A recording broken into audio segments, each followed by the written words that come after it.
Hello, I'm harvesting another round of Choy Sum here. And what I'm trying to figure out is how do I efficiently determine the nice part of the stalk versus the woody part? Because, you know, when you go to cook this, you know, there's the woodier end is not good eating, it's the tender end, right? And it's like, well, obviously the top's where it's a little more flimsy, but like, I don't know at what point does it become too woody to be edible without actually being in the kitchen and trying to eat it, kind of thing. So from a harvest, because what I'd like to do is from a harvesting standpoint, I'd like to be able to just cut off the woody ends right in the field and wrap them up and make that process more efficient. So if anybody has ideas on that, put them in the comments, because I'm not sure what to do on that. And I'm also kind of thinking about, I've been looking at videos of other people doing Choy Sum. There's not a whole lot. And so I've been doing what I think we would say is a cut and come again method, where I've been harvesting out the central stalks and then letting a new central stalk grow. Whereas other folks will just harvest the whole thing.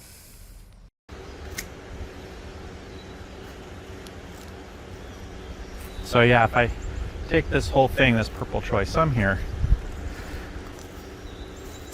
as a practical matter, I think these leaves are tender and good eating, but the stalk, I suspect down here, is too woody. You know, the only way I know how to test it is to bite into it. So, yeah, not sure where to go with that. I mean, maybe I just arbitrarily cut it off like right here, and then package it up from there, kind of thing. All right, that's my dilemma for the day.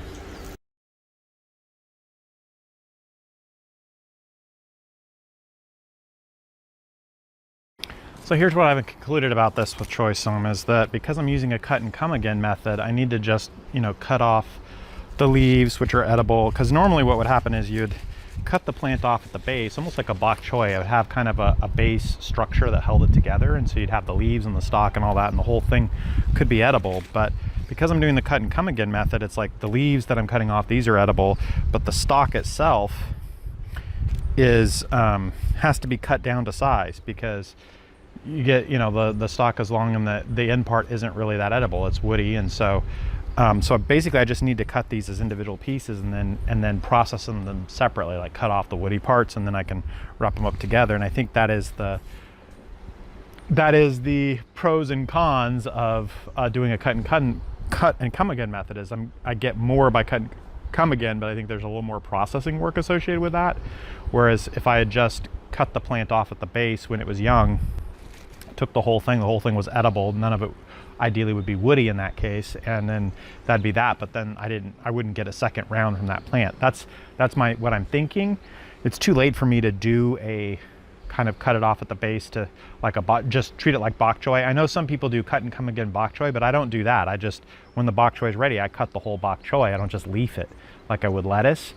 And that's what I was trying to do here, is I was just kind of leafing and taking the stems of the Choy Sum instead of treating it like a bok choy. So I think maybe the next time I plant it, I will try to treat it like a bok choy. I'll just let it get to a certain stage of maturity, and then I'll cut the whole thing off at the base, treat it like a bok choy, and see if I like that method or that result better. All right, now I'm really done with this.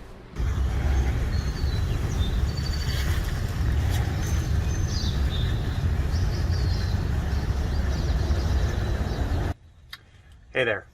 I am talking here about sorrel. I find this to be, I like it. It grows, I think it's in the, I believe it's in the spinach, chard, beet family, because it gets the same pests, those little white, you can actually see one right here. Let's see if I can.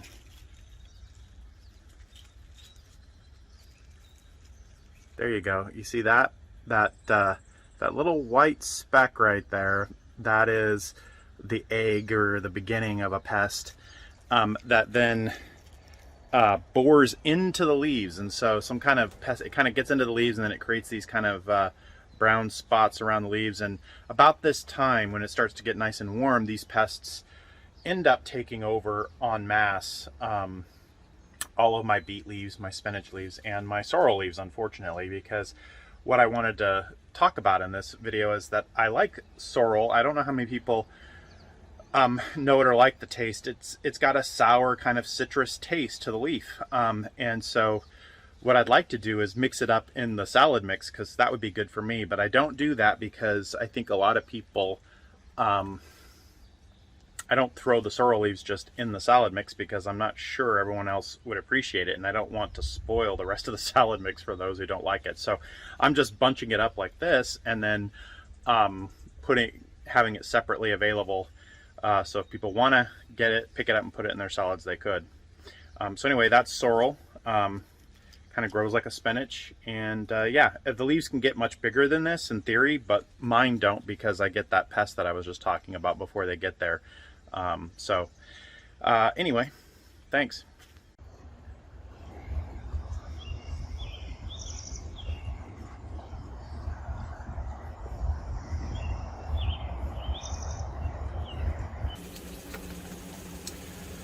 So I'm planting these pansies out in the south lawn garden.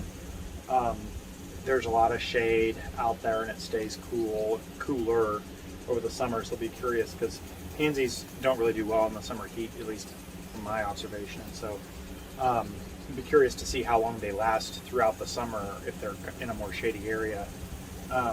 So that's my plan. I've been always wanting to fill out that south lawn area more. So what I wanted to show you here, I think I've shown you this before with other, I think I've probably shown this before with other plants, but I was just going to show that I prepare my plugs ahead of time of putting them in the ground by popping them out of the cell trays while I'm standing upright instead of doing all that work. We're very root bound here. I'm just going to pop the good ones out of the tray and put them in here. So I'll take this whole tray with me, throw the leftover dirt in the compost, and then throw this into the bin for washing, or put it on the shelf for now, for washing later, that is. So that's this part of the project. It's filling up my tray there, and the next part will be actually putting them in the ground in holes that I've pre-created with a stick.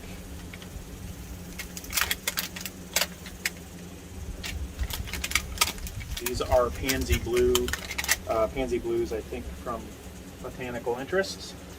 Yeah.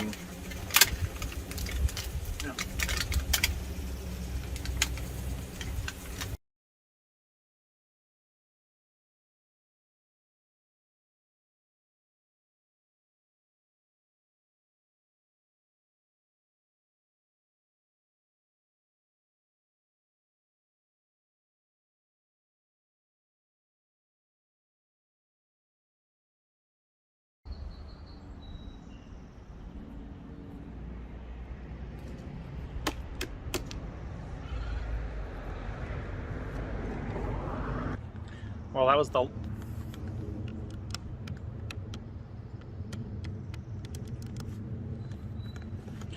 was the last of the blue pansies, the pansy blues from Botanical Interest Seeds, that I was planting as a border here along the berm that borders this the south lawn garden here, which is a shade, mostly a shade garden.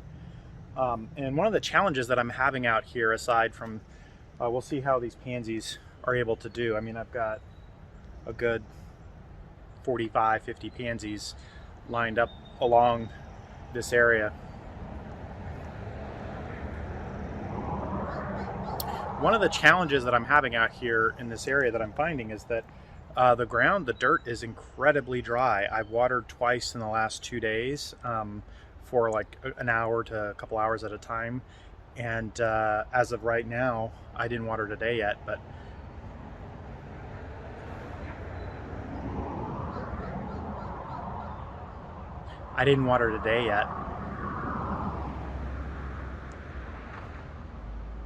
I didn't water today yet, but as of right now, the dirt's really dry again down over here. And